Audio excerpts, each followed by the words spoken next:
تو فَلْيَنْظُرِ الْإِنسَانُ إِلَىٰ طَعَامِهِ، let man kind look at his food. اور ویسے خوراک کو کھاتے ہوئے دیکھنا ہی چاہیے، غور کرنا چاہیے ہر لقمے پہ، دینے والے پہ، کھلانے والے پہ، اور اس کے ذائقے پہ، اس کے ہر ایک پہلو پہ. آج ایون سائنس کی بات سننے سمجھنے والے ذرا یہ دیکھ لیں، ایک وہ شخص ہے جو اسکرین دیکھتے ہوئے، موبائل یوز کرتے ہوئے، کسی بھی کام میں مشغول ہے، کام، کاروبار، بات چیت، اس کے ساتھ کھا رہا ہے. ایک اس کی صحت اور ایک وہ جو پلیٹ ڈالتے ہوئے فل فوکسڈ حاضر دماغی کے ساتھ کھاتا ہے.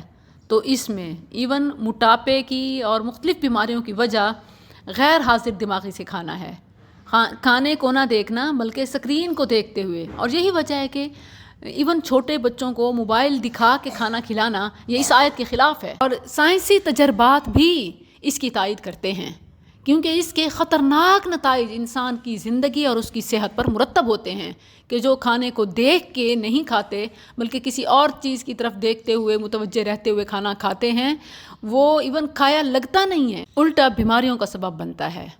موٹاپا جو 100 بیماریوں کی ایک بیماری ہے، الامراض، اور اس کے علاوہ ایون جسمانی اور ذہنی اور نفسیاتی، اسی طرح قلبی یعنی دل کے مسائل تمام، یہ اگر صرف کھانے کو دیکھ کے توجہ سے کھایا جائے تو انسان کو پازیٹیو اسپیکٹس، اور اگر نہ دیکھ کے کھایا جائے تو نیگیٹیو اسپیکٹس اور سائیڈ ایفیکٹس ملتے ہیں. اتنا فرق ہے.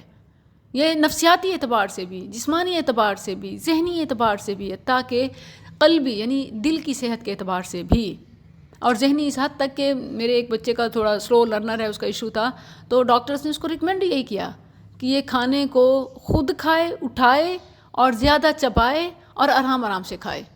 مطلب ماں جو وہ جلدی جلدی سیریلز بنا کے گھول کے پلا دیتی ہیں، وہ بچے کی صحت اور دماغی نشو و نما پر اثر انداز ہوتی ہیں، نقصان پہنچاتی ہیں. تو یہ ہے اِلیٰ طعامہ فَلْيَنْظُرِ الْإِنسَانُ إِلیٰ طعامہ.